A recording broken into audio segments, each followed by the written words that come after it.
We received an email recently from a listener to the Doctrines of Rad podcast that asked or stated, Mark chapter 13, verse 23 says, because of the incarnation, Jesus does not know the hour.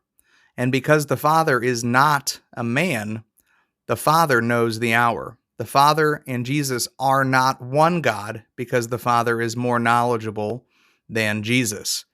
This is a pretty typical objection for people who do not believe in the Trinity or have a hard time with the idea of the Trinity, is that there are differences between the incarnate God and the Father, Yahweh, who has existed throughout all eternity. In fact, most people would argue that the Trinity itself has existed in all eternity and can be found in the Old and New Testament.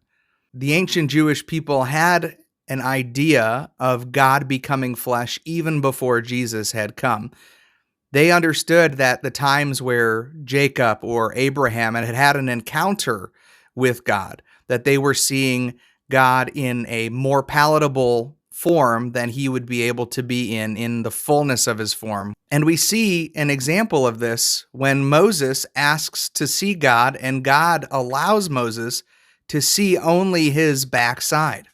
Even the glory of God at the top of Mount Sinai was too much for the Israelite people to see. They had to cover their eyes because of the glory that was shown on Moses' face. So the idea that God would present himself to his creatures in a more palatable and less startling way was known to the Jewish people.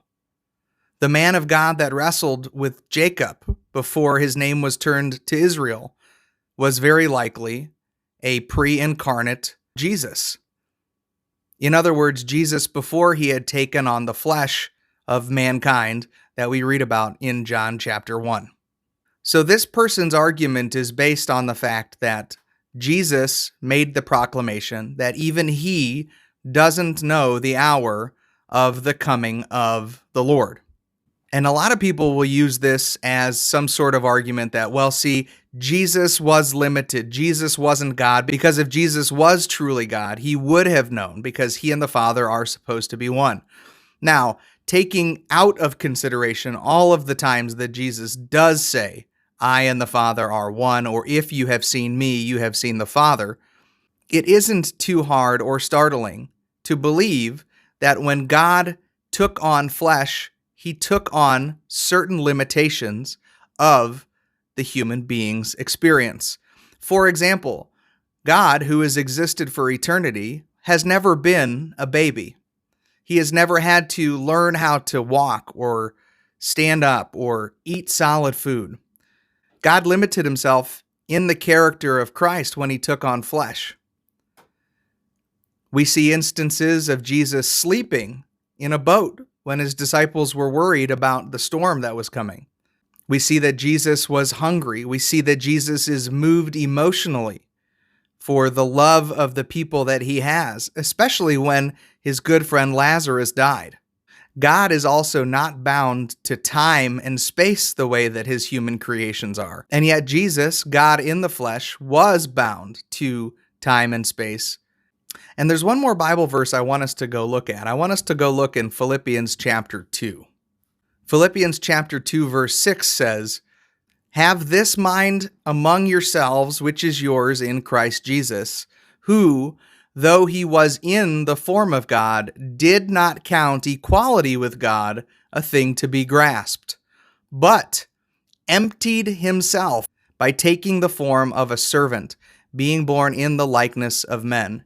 And being found in human form, he humbled himself by becoming obedient to the point of death, even death on the cross.